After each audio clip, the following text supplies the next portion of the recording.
Ladies and gentlemen, welcome to yet another episode here at the Debate Circle. We are in the Mount Kenya region, and we cannot wait to crown the champions for this region. Gracing us today for this motion, we have Bishop Gatimu Girls versus Iriane Secondary School, and their motion of dissection reads, the government's crackdown on betting sites to curb the gambling problem in Kenya will prove unsuccessful if financial literacy programs are not introduced to the youth at an early age. I read the motion of dissection again. The government's crackdown on betting sites to curb the gambling problem in Kenya will prove unsuccessful if financial literacy programs are not introduced to the youth at an early age. All the best to both teams. Team proposition first speaker, you have 3 minutes. Honorable members, restricting access to betting sites may seem like a quick fix, but without simultaneous efforts to promote financial literacy, we risk exacerbating rather than alleviating the gambling problem. It's time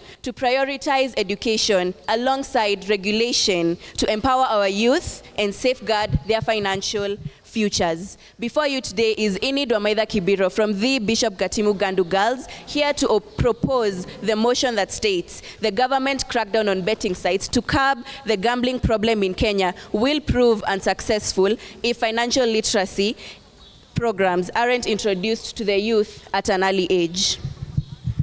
What is the motion speaking about? First and foremost, we have the term crackdown. Crackdown is a situation in which the government, the authorities, take measures to restrict or discourage undesirable illegal behaviors to stop.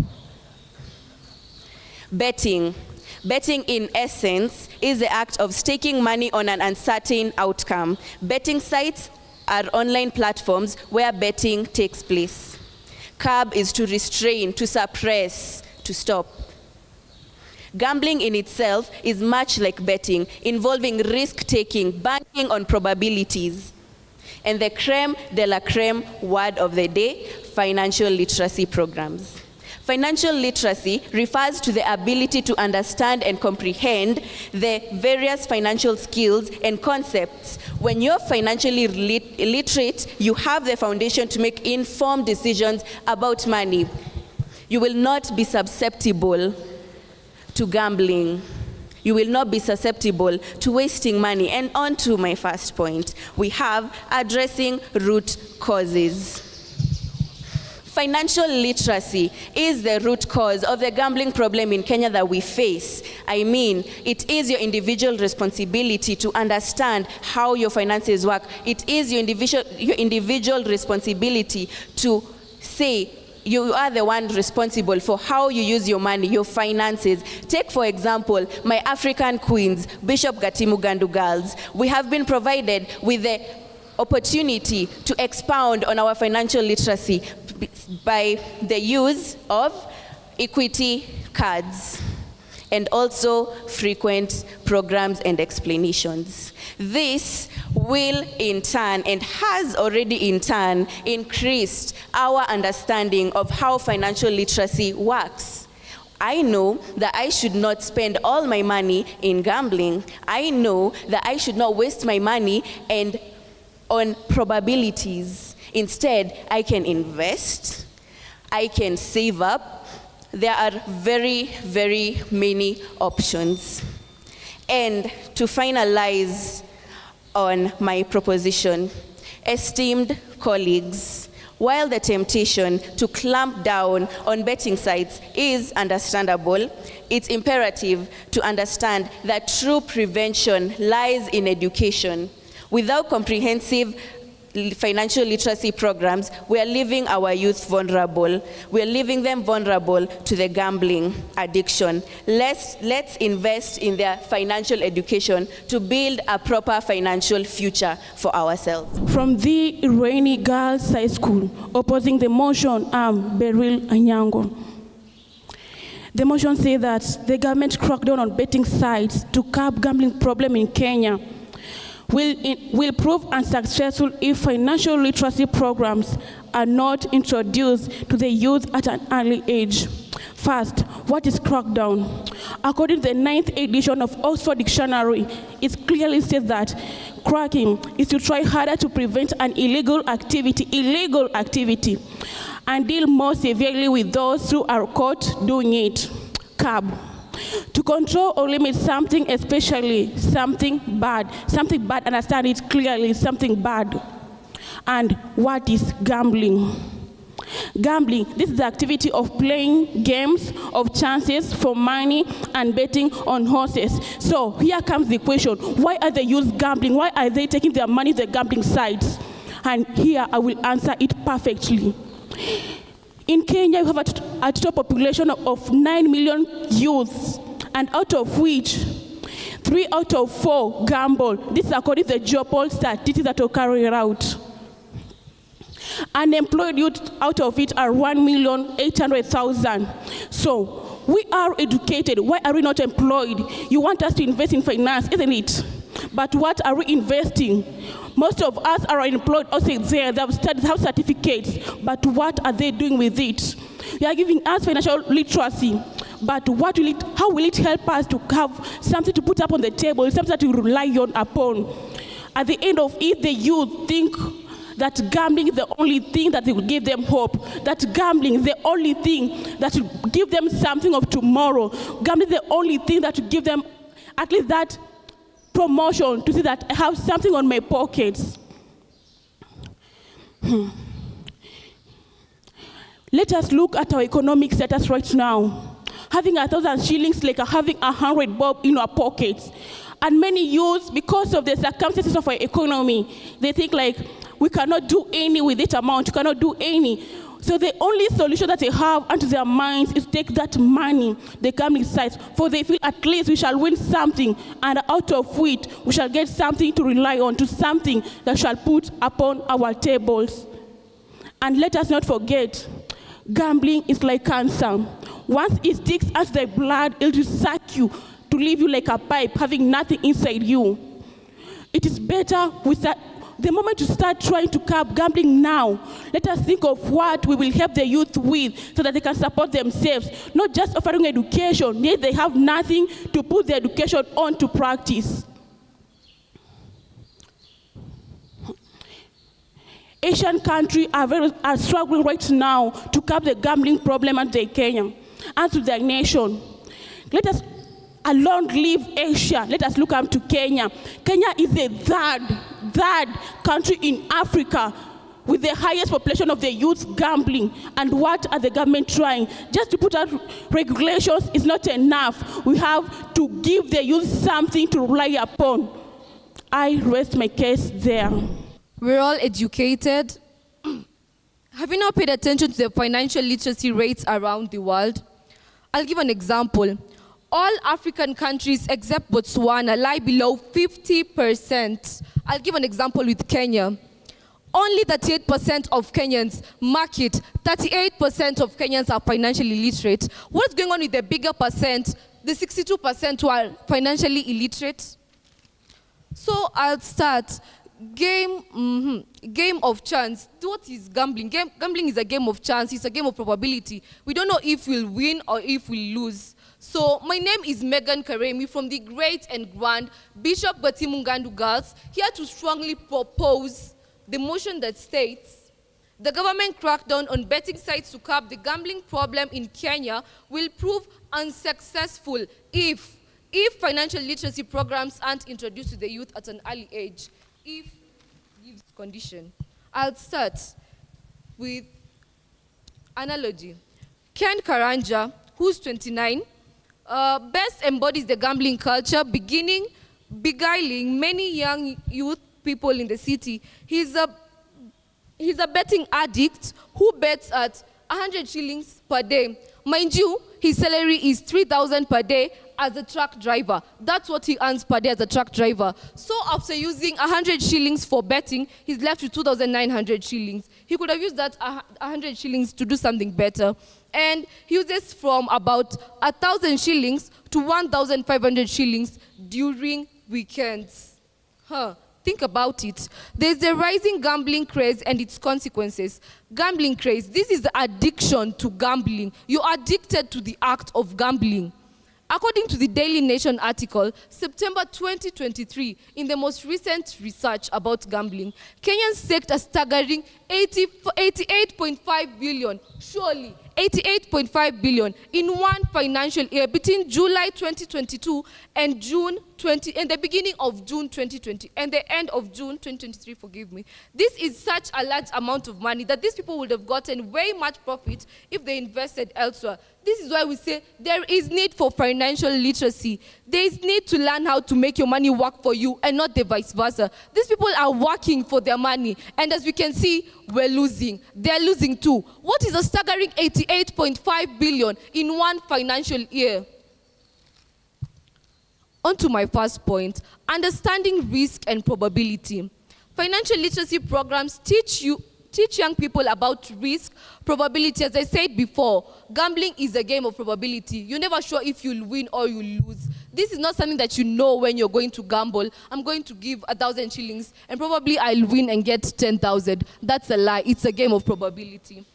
According to a 2021 Global Financial Literacy Survey, only 38% of Kenyans, as I said, are financially literate. From this study, it's clear that many people lack proper financial planning skills and are more likely to make poor financial decisions. And that is why we hit a staggering 88.5 billion in one financial year. Surely, can you stoop that low? Gambling is a global disease that needs permanently implemented policies and not temporary programs. Representing the intelligent minds of Iriane Girls High School, I'm Monica Mboche. Allow me to oppose my fellow beautiful and brilliant minds on my right. The motion states that the government's crackdown on betting sites to curb gambling in Kenya will prove unsuccessful if financial literacy programs are not introduced to the youth at an early age. Now, a Geopal survey found out that up to 54%, I repeat, 54% of sub-Saharan African youth have engaged in gambling. In our country, Kenya, 3 out of 4, I repeat, 3 out of 4 young people are betting regularly. 1 year ago, NTV News gave a report that 60% of the young people in Nairobi are addicted to gambling. Think about this. Even if we do initiate financial literacy programs for the young people, what do we do about the 60% that is already addicted? The government has regulatory power and can implement policies and regulations that can swiftly and effectively curb gambling. These policies are to guide betting companies and their customers.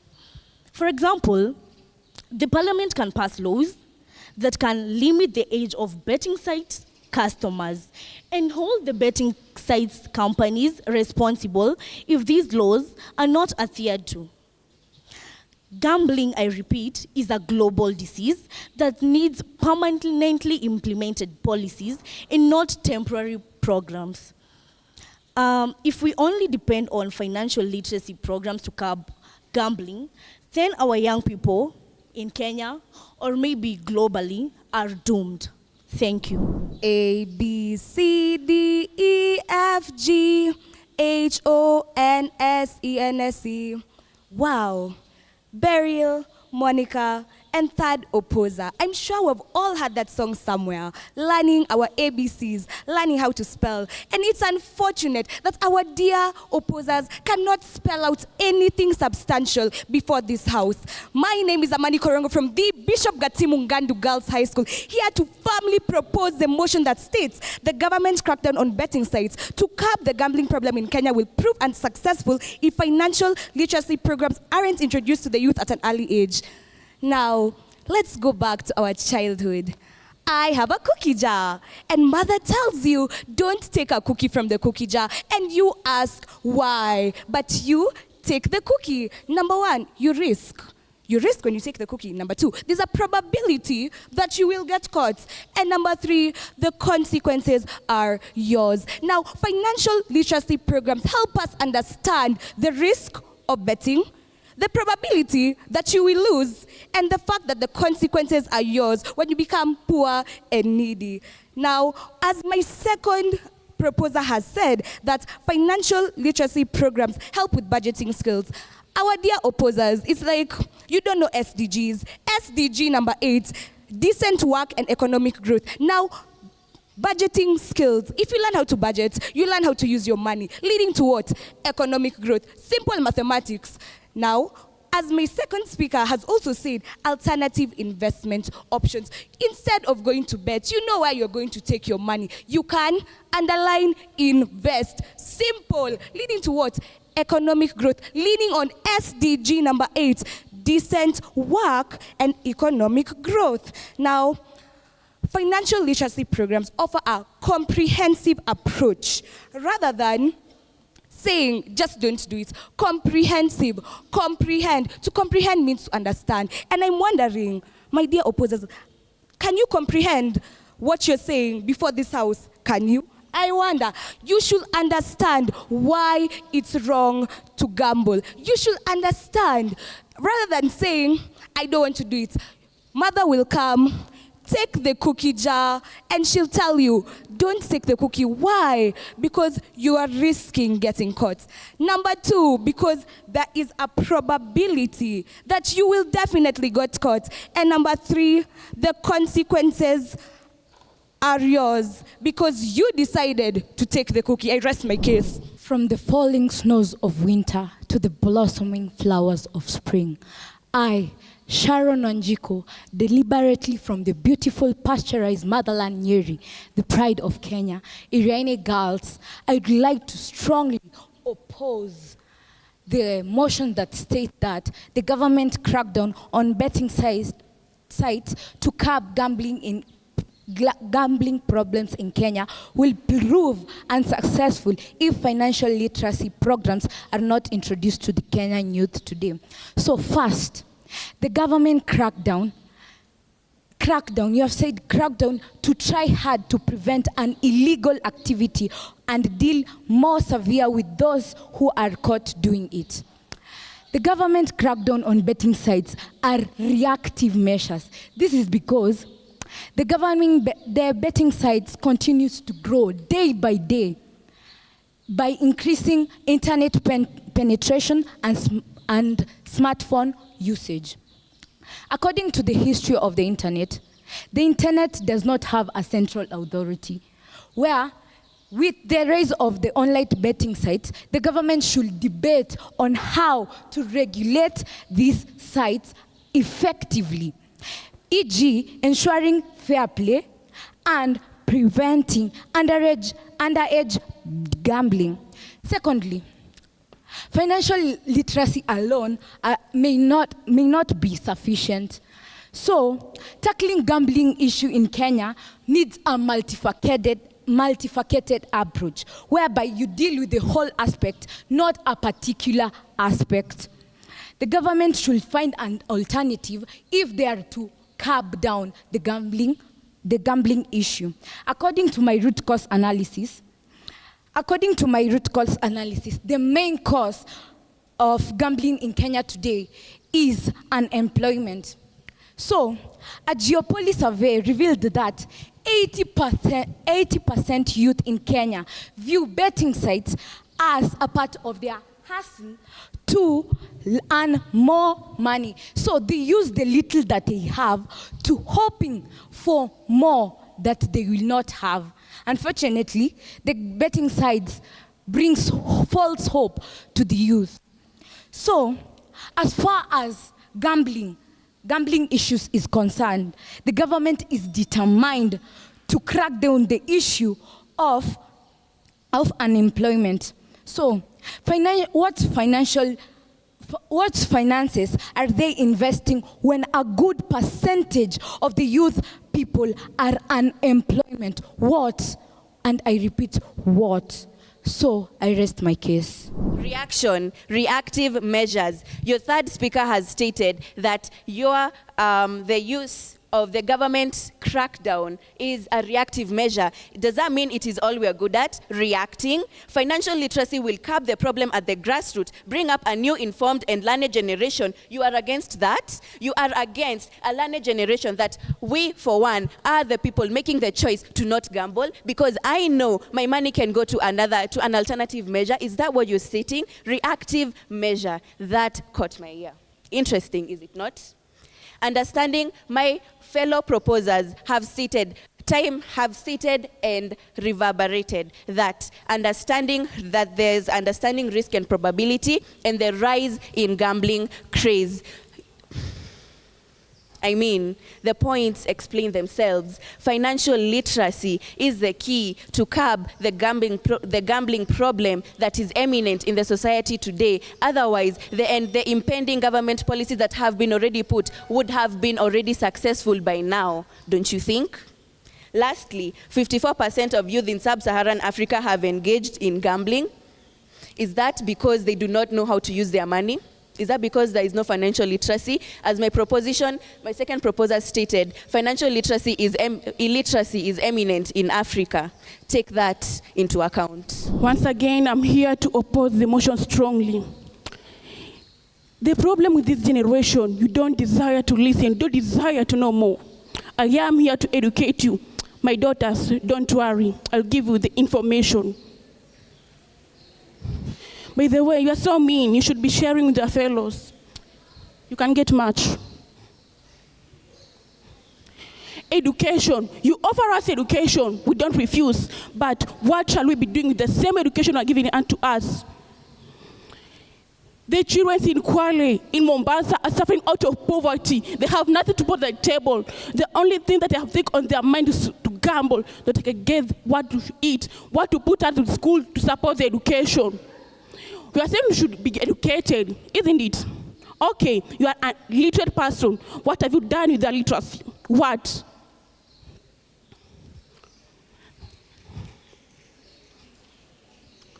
If only the government could implement its manifestos of one curbing ignorance, disease, and poverty, especially poverty among the people, today we could not be having a gambling problem in Kenya. Kenya would be a gambling-free zone nation. It's not that we are that poor, no, but at least to come and uplift that someone who is poor could have helped much to reduce gambling problem in Kenya. Oh my, what a sizzling debate to start off this session's debate. Now, the government's crackdown on betting sites to curb the gambling problem in Kenya will prove unsuccessful if financial literacy programs are not introduced to the youth at an early age. The proposition, your main aim here was to give us the importance of financial literacy programs and clearly link on how they will solve the issue of gambling amongst the youth. Was that done to a certain point?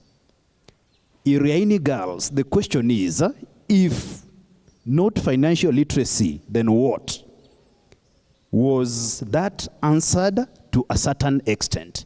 Now let me go to the individual comment so that we can see where the learning experience begins from. Enid Wamaitha, you had a good start, relevant statement made, and that gave you a score for style and presentation. You had a clear definition of terms. However, I wish you could have gone ahead and given us an example of these financial literacy programs that could have given you a score for mastery of topic. And then you spoke about addressing root causes, but the linkage to the motion was not brought out so well. You spoke about having the equity cards in school. You spoke about frequent programs and explanations. these points were hanging, I wish you linked clearly how they are tied to financial literacy and how they are going to sort out or solve or curb the gambling problem. So some bit of coherency of argument needed to be worked on. And then the link between financial literacy and curbing of the gambling problem did not come out so solidly. So as a first speaker, we felt from the judge's desk you could have done more research. For example, give us more, global perspectives, regional perspectives on where this has worked, and then you bring on board your personal perspective. And then in it, I like the bit that you're a very confident debater, good use of verbal and nonverbal cues, just more research, and you'll be a speaker to be spoken about by all and sundry. Megan Karimi, you gave us statistics. 38% of Kenyans are financially literate. Which source? When was this information brought out? This information, giving your statistics, your sources, citing them properly like that will give you a score for mastery of topic. And then as a second speaker, Megan, and to Monica too, your roles are to rebuttal. That bit did not come out solidly for both speakers, and it's important for you to keenly take note of what the first speaker say, so that when you come, you begin by demolishing their points, and then you bring on board your own points. Then Megan, you spoke about Ken Karanja, and you gave us the analogy of 3K earning 3,000 per day. I wish you linked to how that can be sorted out, or how the 3K can be sorted out through him being financially literate. Or maybe if he spent maybe 500 bob gambling and 2,500 saving and open a business or something like that, it could have given you a better score for mastery of topic. However, the analogy was relevant, just a little bit expounding, and we'll be good to go. I like the mention of the Daily Nation statistics. I like the bit of you talking about financial literacy, bringing on board knowledge on risk and probability, and so on. So some evidence of research was seen in your presentation, and you're a very passionate debater, and your conviction and coherency of argument came out very well. Korongo Amani, I like this name, and oh my, you are a grandiloquent debater. You came out guns blazing, gave us the cookie jar analogy. It was spot on. You began with a song, A, B, C, D, and you linked it to the motion. That stood out. And then you emphasized on the SDG number 8 and linked well to the motion. So from my end, you stood out as the pillar of that team. However, you need to utilize your time well.